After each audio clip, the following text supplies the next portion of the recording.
નમસ્કાર દર્શક મિત્રો, આજના વિડીયોની અંદર સ્વાગત છે। હવે મિત્રો આજનો ટોપિક આપણે એ છે કે મહાધન 24 ખાતર છે એ કયા કયા પાકની અંદર નાખી શકાય છે અને કયા સમયે નાખી શકાય છે, જેથી કરીને દરેક ખેડૂતોને એ મહાધન ખાતરનો પૂરતો ઉપયોગ થઈ શકે।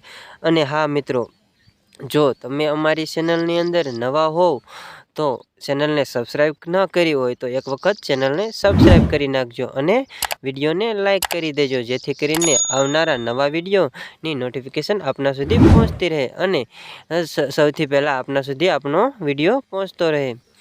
તો હવે મિત્રો આપણે વાત કરવાની છે મહાધન 24 ખાતર એ પાકની અંદર કયા સમયે નાખી શકાય છે। એના માટે ઘણા બધા પ્રશ્નો છે। તો સૌથી પહેલો જ પ્રશ્ન છે કે શું મહાધન ખાતર છે એ પાકની અંદર વાવણી સમયે આપી શકાય છે। ત્યાર પછી બીજો પ્રશ્ન છે કે મહાધન ખાતરને છે શું પિયત આપતા પહેલાં તેનો છંટકાવ કરી શકાય છે। અને ત્યાર પછી ત્રીજો પ્રશ્ન છે કે શું મહાધન ખાતરને પિયત આપ્યા પછી પણ તેને આપી શકાય છે। તો ત્રણેય પ્રશ્નોના આન્સર લઈને આવી રહ્યો છું, તો વિડીયોને પૂરો જોવા વિનંતી। સૌથી પહેલો પ્રશ્ન છે મિત્રો કે મહાધન ખાતર 24 ખાતરને એ શું પાકની અંદર વાવણી સમયે આપી શકાય છે। તો હા મિત્રો, શું મહાધન ખાતર છે એ વાવણી સમયે એટલે કે આપણે કોઈ બાજરી વાવતા હોવી કે મકાઈ વાવતા હોવી કે પછી કોઈ પણ જીરું હોય કે પછી ચણા હોય તો એની સાથે વાવણી એટલે કે વાવણિયાની અંદર નાખી અને આપણે મહાધન 24 ખાતરને આપી શકાય છે।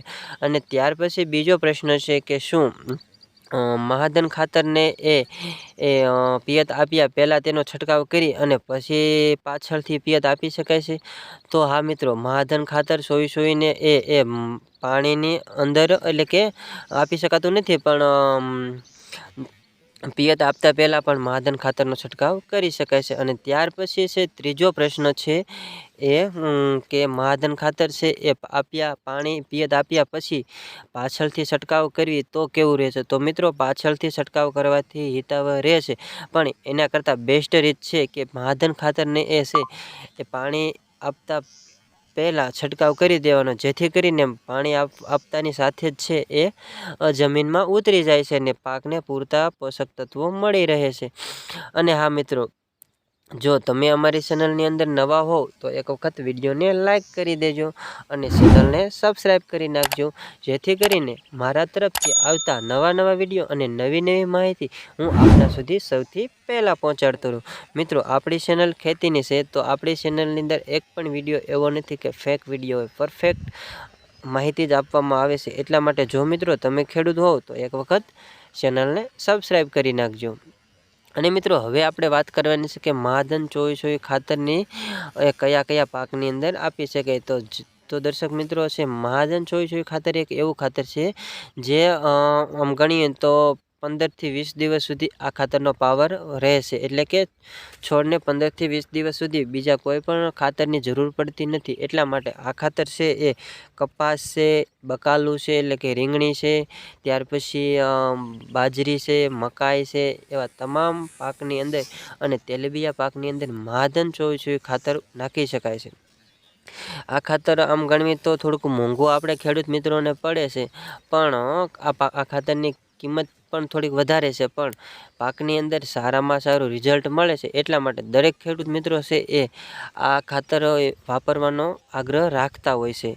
અને જો કે આ ખાતરનો આમ ગણવી તો 48 કલાકની અંદર છોડને પૂરતો પોષક તત્વો મળી રહે છે, એટલા માટે ખેડૂતો છે એ આ ખાતરનો ઉપયોગ કરતા હોય છે। અને આ કપાસની અંદર તો સારામાં સારું રિઝલ્ટ મળે છે અને ફૂલ ફળ અને એ ખરતા અટકી જાય છે। અને ત્યાર પછી રીંગણીની અંદર તો સૌથી સારામાં સારું બેસ્ટ રિઝલ્ટ છે આ ખાતરનું, જેમ કે રીંગણામાં ફૂલ કલર આવે છે અને રીંગણાની ચમક વધે છે, એટલે કે માર્કેટની અંદર એ રીંગણાનો સૌથી વધારે ભાવ આવે છે એ ખબર પડી જ જાય છે, કેમ કે ખાતર નાખેલું હોય એટલે રીંગણાની ચમક પણ વધી જાય છે અને પાકની અંદર ફળ પણ થોડુંક મોટું આવે છે। એવી રીતના આ ખાતરનો સારામાં સારો ઉપયોગ છે। તો દરેક ખેડૂત મિત્રો મહાધન 24 ખાતરનો અવશ્ય ઉપયોગ કરજો, જેથી કરીને દરેક ખેડૂતો છે આગળ આવી શકે। અને હા, વિડીયોને લાઇક કરી દેજો. વિડીયો ગમ્યો હોય તો વિડીયોને લાઇક કરી દેજો. ફરી મળીએ નવા વિડીયો સાથે, નવી માહિતી સાથે.